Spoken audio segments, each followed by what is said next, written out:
What we wanted to focus was not on the predominantly the benefits of Agile, the customer collaboration, that's been well covered.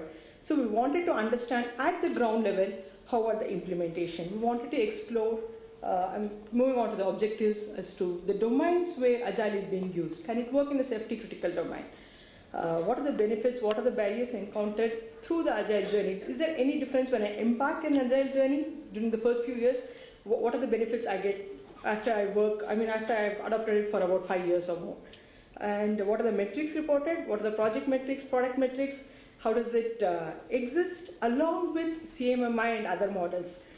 These are some of the things we wanted to explore and try to get the practical ground level implementation. So the outcome or the intent was to enable learning across the industry and also to help the new organizations who are just embarking their Agile journey or who just are new to Agile to see how the other organizations have fared. I'll quickly skip through this. I'm not going through this. I'll directly jump to the presentation. What I want to highlight here is that 50% of the respondents were from large organizations where we had about 1,500 people or more. And about, on the average, I've given 98% of the large organizations and 77% of the small and medium-sized organizations were certified. When I said certified, it could be CMMI level 3, level 5, or ISO certifications.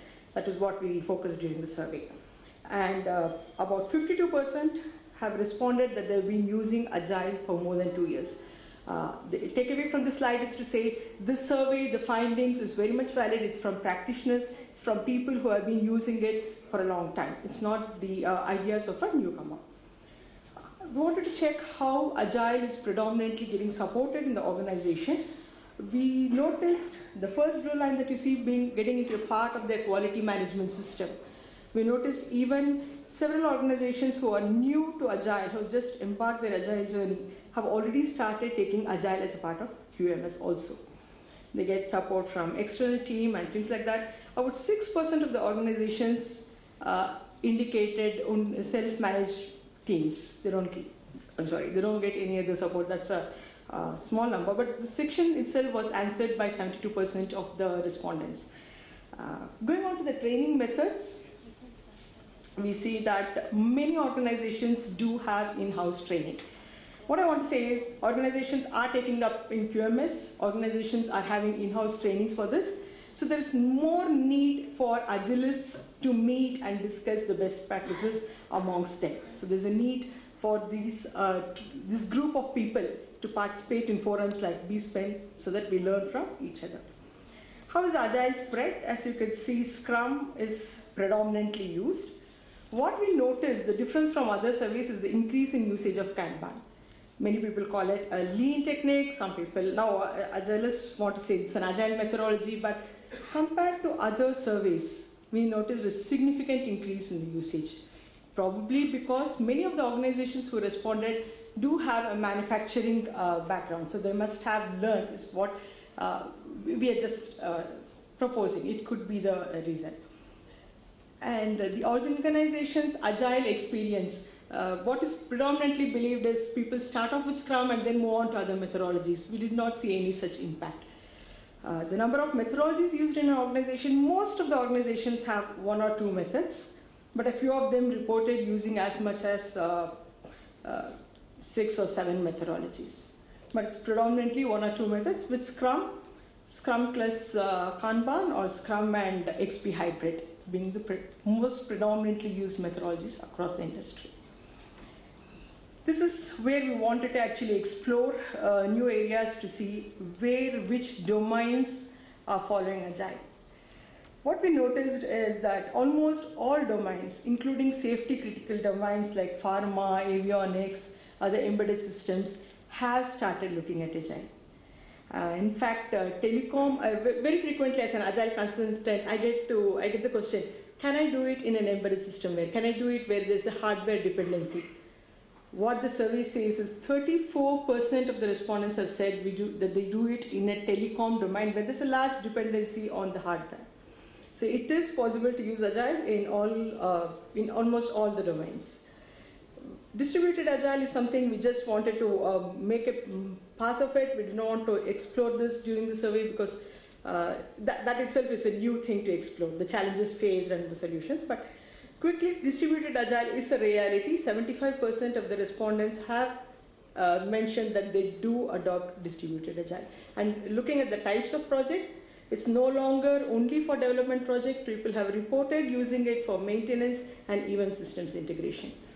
So looks like India, especially Bangalore, is pretty much comfortable with Agile. We have adopted Agile and we have time to take it forward from there. Regarding usage of Agile practices, I don't want to go through each of these. The report will be available in the BSMIN website for a detailed study later. I want to tell you that the core Scrum practices are being adopted quite early, and almost many of the organizations have said, have indicated usage of those practices. You could see that release planning, daily stand-up meeting, attrition planning coming up like this. The engineering practices, I especially recall refactoring and TDD, because 5 years back when I was attending this Agile conference in Canada, a lot of people from the West were talking about TDD and refactoring. That's one reason why I really wanted to highlight this, to say that we seem to be slightly lagging when it comes to refactoring and TDD. The adoption of those practices is not as much as we would like it to be. Release cycles, predominantly it's 4 weeks. 82% of the respondents have said they use 4 weeks or less release cycles. But 4 weeks is not the standard. We are moving away from 4 weeks, which we were about 5 years back. There's no formal study, but we were hearing a lot of organizations talking about 4-week release cycles. People are moving away to 2 to 3 weeks. You can see 48% of the respondents said they do have 2 to 3 week release cycles. Comparing Agile practices versus Agile experience. This is one thing we wanted to do, because Agile practices, the usage of that has been explored elsewhere. We wanted to see if the practices, is there an Agile journey for the organizations. You could see many of the core Scrum practices are adopted right from the beginning, as you can see from the first graph. User stories, release planning, daily stand-up meeting. There is a significant increase in open work areas. Compared what we see in other surveys reporting, the percentage of organizations having open work areas is quite less. When compared to other surveys, the respondents have said they're using quite high of open work areas here. But the management practices, some of the things like iteration planning, visual boards, customer involvement, retrospective, seem to be stabilizing over time. Now, for all Agile consultants, Agilists, this is a concern because iteration planning and retrospective are key for Scrum. The first few practices that we should be starting off with. That seems to be strengthening over time. It's just the first 1 year, it's having quite low percentages, as you can see. But engineering practices, as mostly expected, do strengthen over time.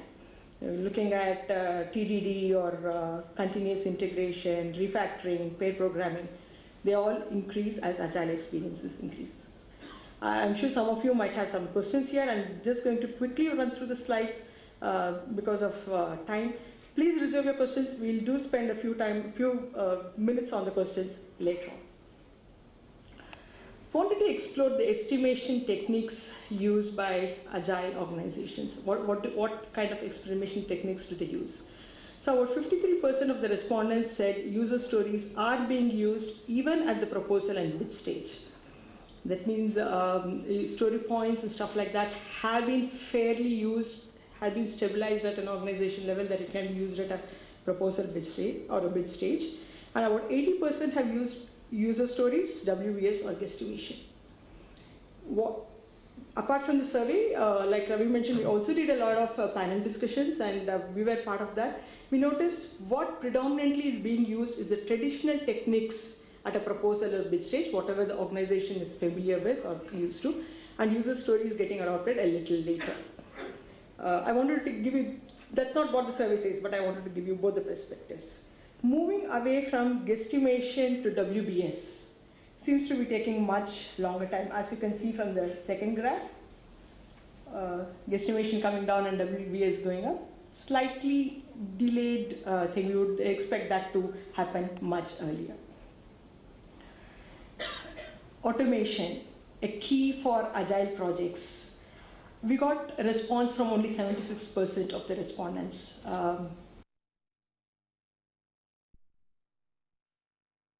Record भी होगा ना? We have made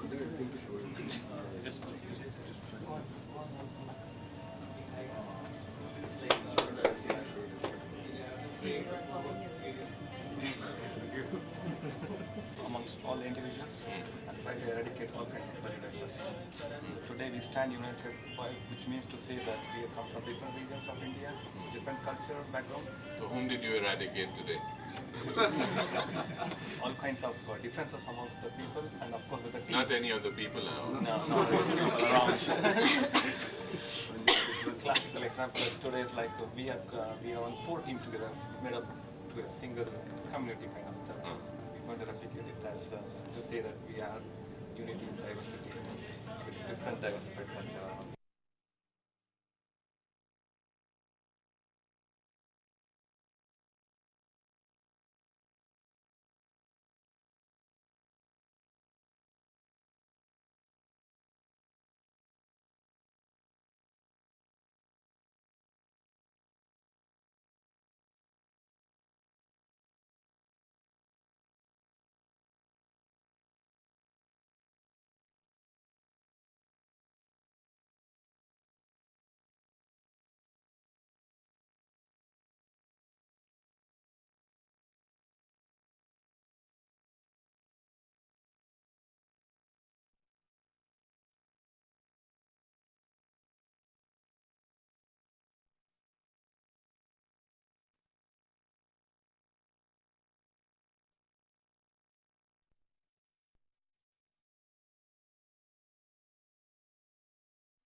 Spent in automating reports, a lot of time is spent in getting the right sense of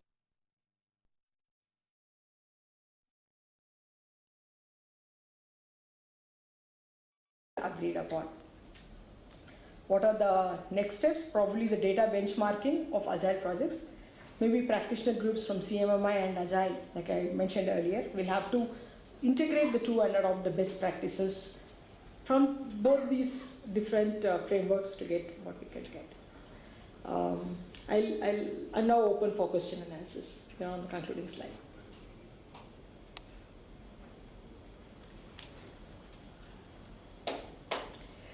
absolutely fantastic. Thank you.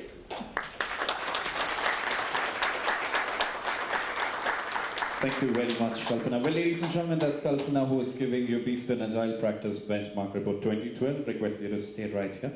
And I request Mr. KSG Shankar to kindly join us and give a memento of respect to Kalpana.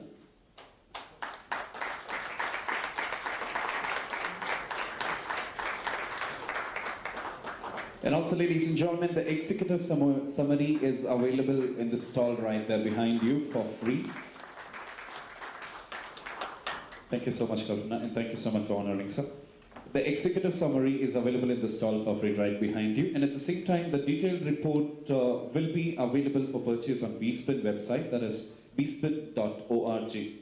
And we'll have a quick break. I think we'll take a break for about 15 minutes. We'll be back in the next 15 minutes. And I think we'll be doing the announcements 2 minutes before the time is up for the panel. Yahoo! Thank you so much for joining us, sir. Pleasure to have you. And also, ladies and gentlemen, to talk a little about Mr. Verma has been involved with high-tech software product development over the last 2 decades with DRDO.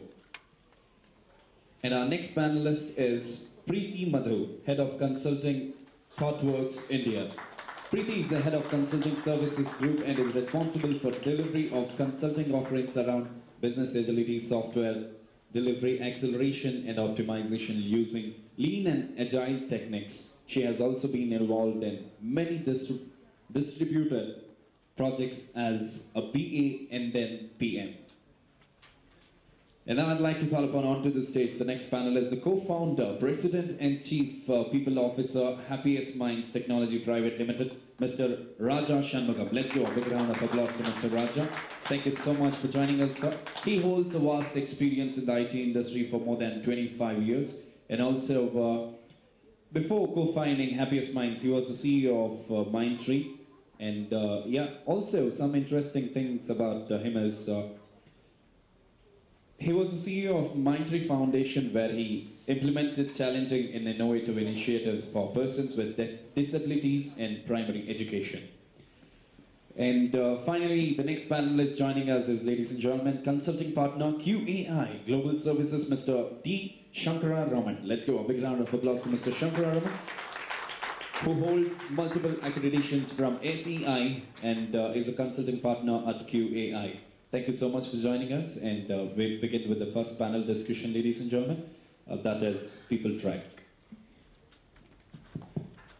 Hey, thanks for the nice introduction, and also happy that he saved me the job of introducing the panelists. So in that sense, he saved some time, right? We are already running 15 minutes behind schedule.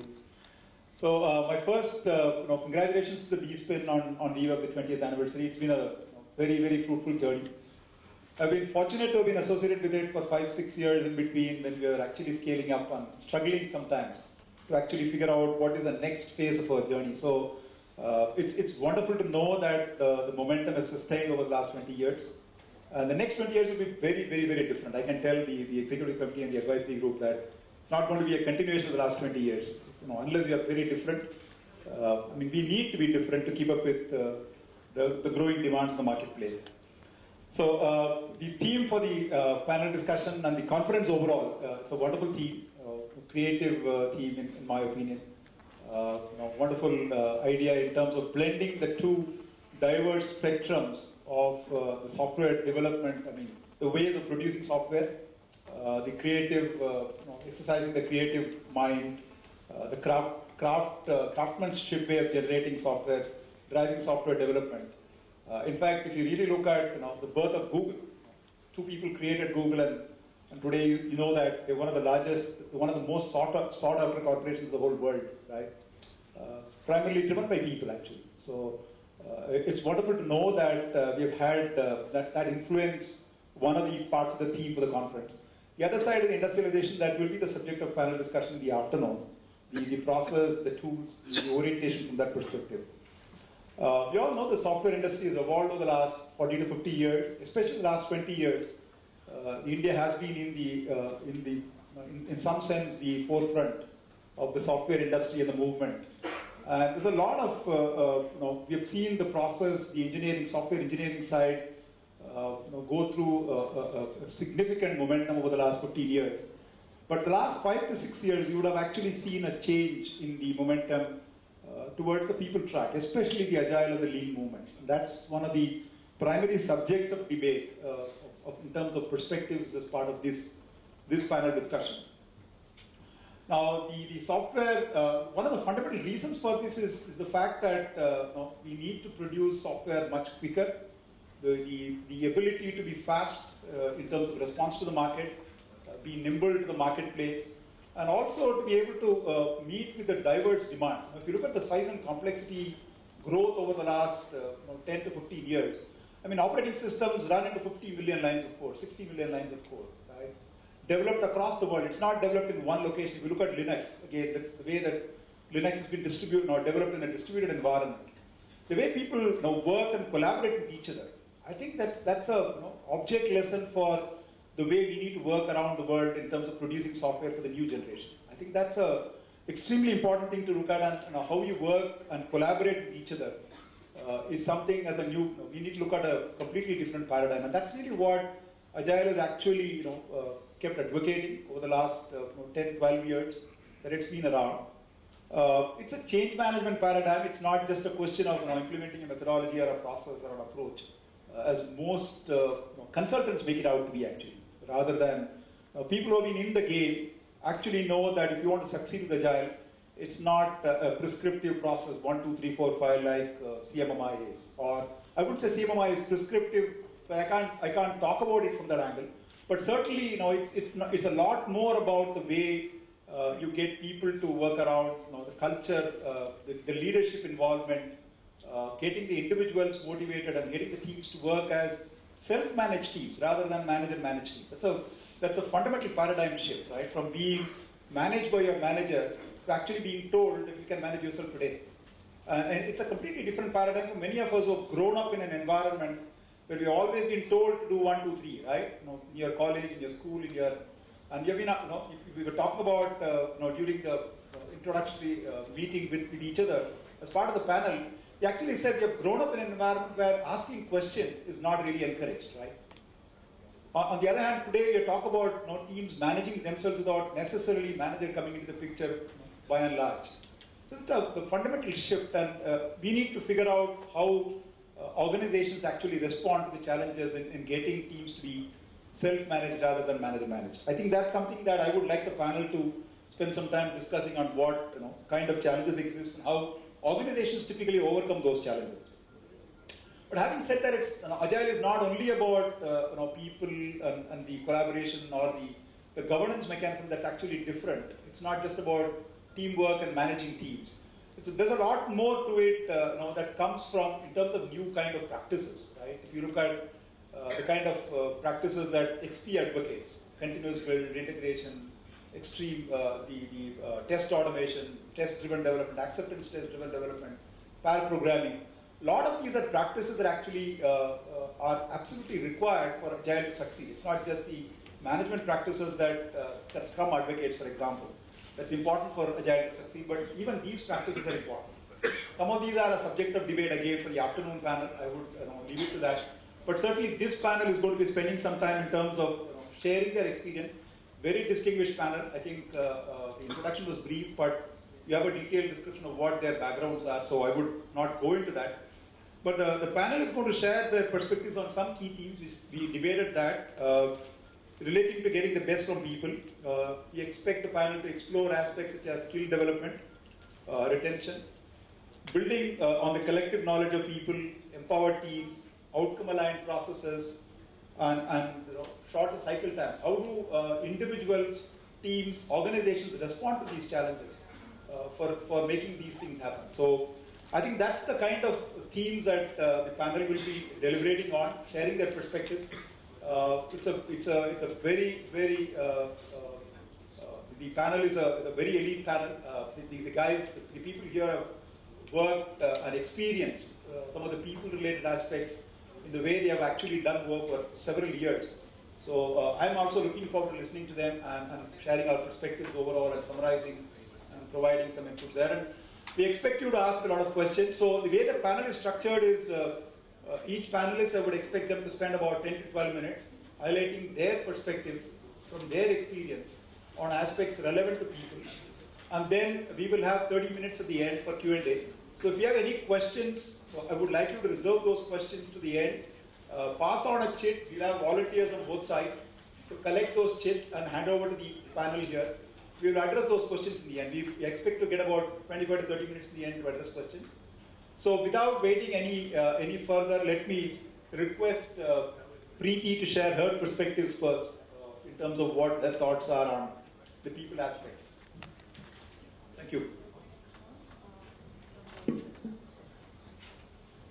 Okay, so while the deck comes on, thanks a lot, Jay. I think he embarrassed me a little bit because he had this nice long paper in which he had all his notes written down very, very neatly for which he was looking, and I was careless enough to lose my notes somewhere. So I have a makeshift notes right now, so excuse me on that bit. And the other thing was, I think very well mentioned in terms of what we're going to be talking about. I'll probably be taking a little bit of a deviation from the overall topic and looking at it a little tangentially myself. And instead of talking about cycle time and people and all of that stuff, I'll talk about something which is a little more meta level. And I'm hoping a lot of questions would come up in terms of how that's done and how can it be possible. Is that even something that can be implemented? And I can talk about some of my experiences in that. I'm skipping the introduction because, oh damn, the mic is here, forgot. Skipping the introduction because JV and our friend earlier had done a great job with that. Can you hear me if I don't use the mic? You can still hear me? Yes. So I'll prep it to move away. I can be constrained by a podium. Okay, so that's what I'm going to be talking about. I'm going to be giving a very, very brief introduction on how we think culture and innovation are tied together, right? And the reason I want to bring out innovation specifically is because a lot of what we do, we're just used to doing things the way we know and what we've been doing for the last so many years. And that probably constrains us from actually becoming better at what we want, right? And I'll talk about a few things. And just before I talk about what we mean by organization culture and what we mean by innovation as well. Do we believe that they're related in any way? Can I have a show of hands in terms of number of people who believe that innovation and culture are related? Fantastic. So I'm preaching to a choir really. But anyway, so here's I love Dilbert. So whoever has heard me speak before would have always seen a Dilbert in my presentation. And here's not disappointing those people. There's a Dilbert that talks about organization culture, right? Now, is that really what organization culture is all about? Just giving you a minute to read it as well. Right? Is that how we look at organization culture? I mean, to be honest to ourselves, if we were to look into ourselves and say, is that what my organization culture means to me? I don't want to know whether it's true or false, but you would know that better. Right? Now, before we move on, just want to kind of set up what organization culture means, right? I think one of the most critical parts, beyond reading these words, is the fact that organization culture is a very unseen, intangible thing, but it's very, very forceful in our day-to-day lives, right? It's something that dictates the way we behave, the way we work, and the way we expect everybody around us to behave in an organization, right? This is something, whether we like it or not, is set by leadership, is set by people up there who know what they're doing and who know which way the company is going to go, and it is then reinforced by every single living member within the organization. Fair enough? Right? It has a bunch of rituals, it has a bunch of symbols, we have heroes, we have all of these things that come in as a part of organization culture, right? Now, if that is organization culture, what is innovation? Right? Just to be clear, I'm not talking about breakthrough innovations which nobody in the world has ever thought about. We're not talking about creating another matchstick, right? Whether you like it or not, and whether you realize it or not, matchstick is one of the most innovative things that have ever come up. There's nothing that has replaced a matchstick since, right? Other than a lighter, of course. But you don't use a lighter to light your gas stove, right? So matchstick is innovative stuff, although it doesn't seem that big. But we're not talking about those kind of innovations, right? We're not talking about innovations that's going to last a zillion years. What we're talking about is not improvements either, right? That's not what innovation is all about. Innovation is very different from inventing, and it's very different from improving, right? It's about doing something that you're doing in a very different way that brings in either new value to the customer that you're serving, or is going to reduce or going to improve something that you have done in a very, very different format, right? So it could either change the way you've done something and bring in a value that you haven't thought about, or it is about doing what you've done in the past, but in such a different, innovative fashion that it kind of changes the way you worked, right? Now, if those things are innovation and culture, why do organizations struggle with it? It's pretty straightforward, right? All of us want to be innovative and all of us love good culture. Yes? Why do organizations struggle with these two things? Yes, no? How many people believe that organizations struggle with this? Let's a show of hands. Okay. Okay, for those who believe that organizations do struggle with this, here are some very, very high-level thoughts on why we think there is the struggle. Why do we on a daily basis struggle with the need to innovate versus the need to do what we're doing and continue doing what we're doing and remaining in our comfort zone, right? One of the things is a goal focus versus a focus on the means. Is that self-explanatory? Yes? How often do we get up in the morning and say, what is my goal? What am I really trying to achieve in my job today? Versus saying, I'm going to sign in my register, I'm going to go sit at my desk, I'm going to open